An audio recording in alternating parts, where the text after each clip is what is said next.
एक number question है, विनिर्माण से आप क्या समझते हैं? विनिर्माण से आप क्या समझते हैं? तो इसका आंसर हो जाएगा, विनिर्माण का अर्थ है कच्चे माल से वस्तु बनाना। जब कोई चीज़, जैसे में दोस्तों कपड़ा हो गया, गाड़ी, दवाई, मशीन इत्यादि कोई भी चीज़, जब कोई चीज़ कारखाने या उद्योग में तैयार किया जाता है तो उस प्रक्रिया को विनिर्माण कहा जाता है। समझ गए दोस्तों? कहने का मतलब, विनिर्माण का मतलब है कि कोई भी वस्तु कंपनी में तैयार किया जाता है ना, उसको विनिर्माण कहा जाता है।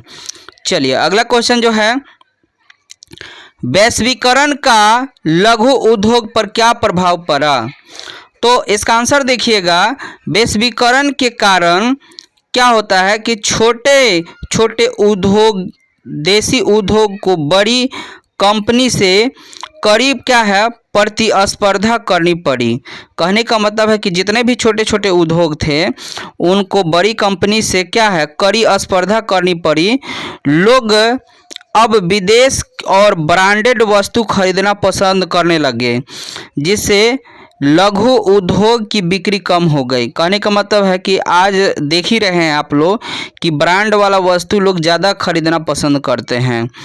कई उद्योग बंद हो गए और कई जगह जो है कर्मचारी की नौकरी चली गई। इसलिए कहा जाता है कि वैश्वीकरण का असर लघु उद्योग पर बुरा पड़ा। चलिए अगला क्वेश्चन है, अगला क्वेश्चन जो है, कृषि आधारित उद्योग किसे कहते हैं? कृषि आधारित उद्योग, तो वे उद्योग जिनके लिए कच्चा माल खेतों या कृषि से मिलता है उन्हें कृषि आधारित उद्योग कहा जाता है। कहने का मतलब है दोस्तों कि वह उद्योग जो कच्चा माल या खेतों से कृषि के द्वारा उद्योग मतलब चलता है, मतलब पूरी तरह से आधारित रहता है कृषि पर, उसको हम लोग बोलते हैं कृषि आधारित उद्योग। इन उद्योग का मुख्य स्रोत खेती से मिलने वाली उपज से होती है।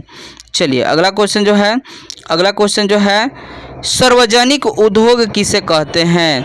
तो वे उद्योग जिन्हें सरकार खुद चलाती है उन्हें सार्वजनिक उद्योग कहते हैं।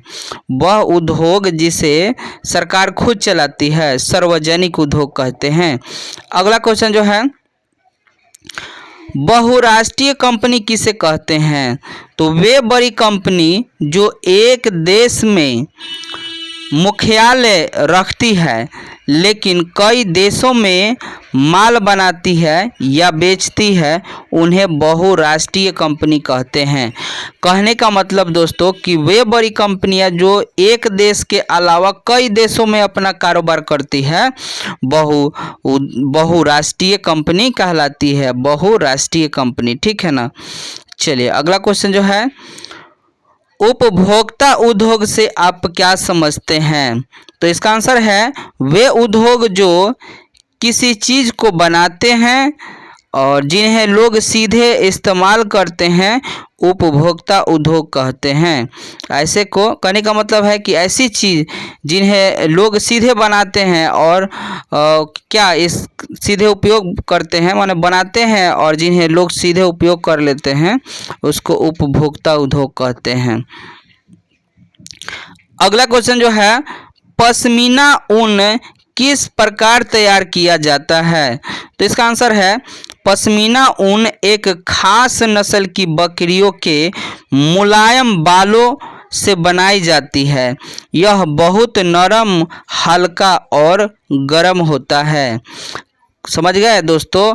पश्मीना ऊन जो है क्या है, एक खास किस्म के बकरी के मुलायम बालों से बनाई जाती है। अगला क्वेश्चन जो है, तापीय प्रदूषण क्या है?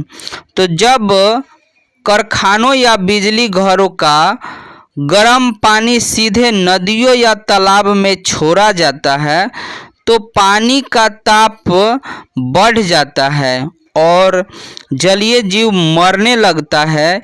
इसे तापीय प्रदूषण कहते हैं। तापीय प्रदूषण कहते हैं। देखिए क्या होता है कि जब कारखाना का या बिजली घर का पानी जो है, गर्म पानी सीधे नदी तालाब में छोड़ देते हैं ना, तो जिससे क्या है, जल में रहने वाले जीव जंतु मरने लगता है। इसी को तापीय प्रदूषण कहा जाता है। अगला क्वेश्चन जो है,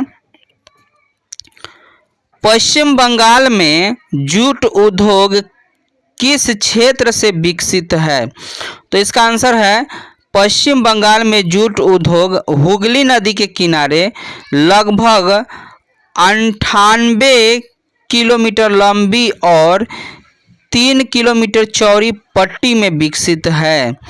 अगला क्वेश्चन है लौह एवं इस्पात उद्योग को आधारभूत उद्योग क्यों कहा जाता है? तो इसका आंसर हो जाएगा लोहा और इस्पात उद्योग से ही दूसरे उद्योग के लिए मशीन और औजार बनते हैं, इसलिए इसे सभी उद्योगों की नींव या जनक उद्योग भी कहा जाता है। कहने का मतलब है कि लोहा एक ऐसा उद्योग होता है, इसी उद्योग से कई सारे उद्योग चलते हैं, इसलिए इसे उद्योग क्या है कि जनक उद्योग कहा जाता है। अगला क्वेश्चन जो है, धात्विक खनिज अधात्विक, दोस्तों अधात्विक खनिज किसे कहते हैं? उदाहरण देकर समझाइए।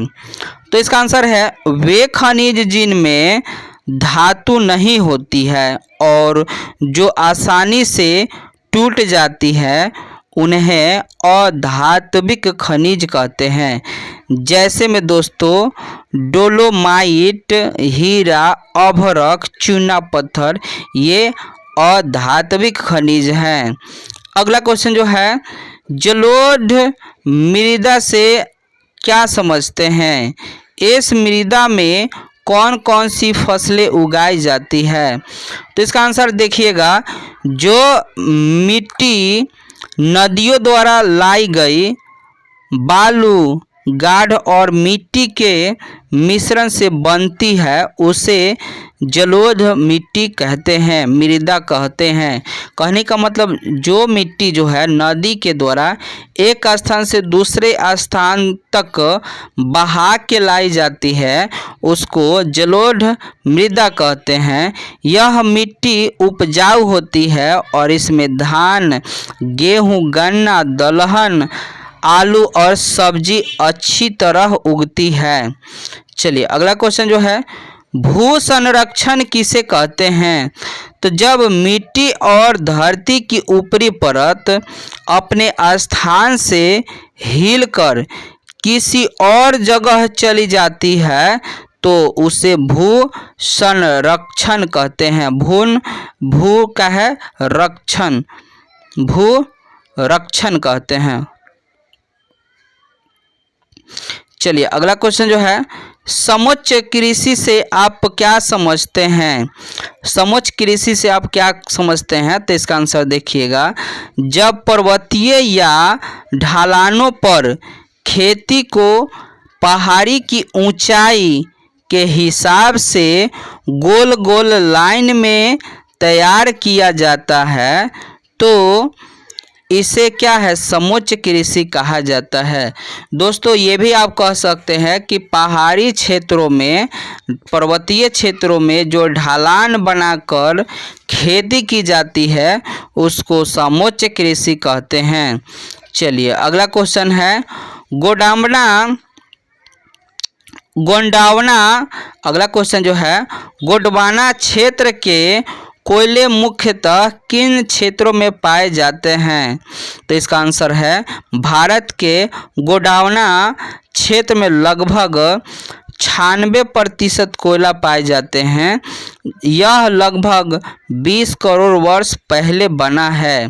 जिसका क्षेत्र है दोस्तों, इसका क्षेत्र है दामोदर घाटी, सोन घाटी, महानदी घाटी, वर्धा दामोदरी घाटी।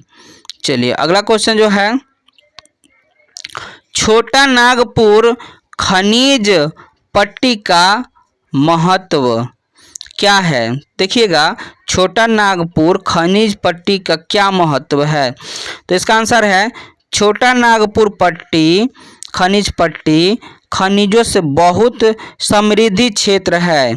यहाँ मुख्यतः कोयला, अभ्रक, लोहा और क्या है, लोहा और अयस्क, यूरेनियम जैसे खनिज पाए जाते हैं। उसके बाद देखिएगा, ये क्षेत्र में झारखंड, उड़ीसा और पश्चिम बंगाल आते हैं। चलिए अगला क्वेश्चन जो है, अगला क्वेश्चन, सागर सम्राट क्या है?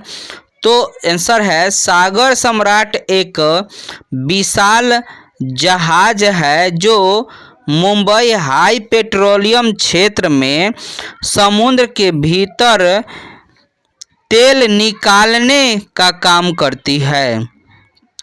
चलिए अगला क्वेश्चन जो है, भाखड़ा नांगल परियोजना का क्या महत्व है? तो इसका आंसर है, भाखड़ा नांगल परियोजना एक बड़ा बांध है जिसमें 4 बिजली घर हैं।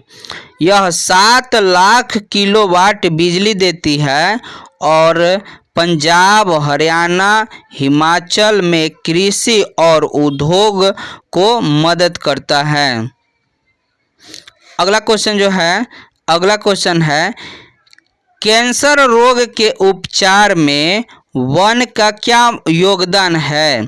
तो इसका आंसर हो जाएगा, वनों से औषधियाँ और रसायन मिलते हैं जिससे हिमालय जिसको चीड़ के वृक्ष की पत्तियाँ, छाल और जड़ से टैक्सोल नामक रसायन मिलता है जो कैंसर की दवा बनाने में काम आती है। कहने का मतलब दोस्तों, कैंसर रोग के उपचार में वन का योगदान बहुत है, क्योंकि हिमालय वाला क्षेत्र है, वहाँ पर चीड़ के वृक्ष पत्तियाँ क्या है, चीड़ के वृक्ष पाए जाते हैं, ठीक है, और उसकी पत्तियाँ, छाल और जड़ों से टैक्सोल नामक रसायन निकाला जाता है और इसी से कैंसर की दवा बनाई जाती है।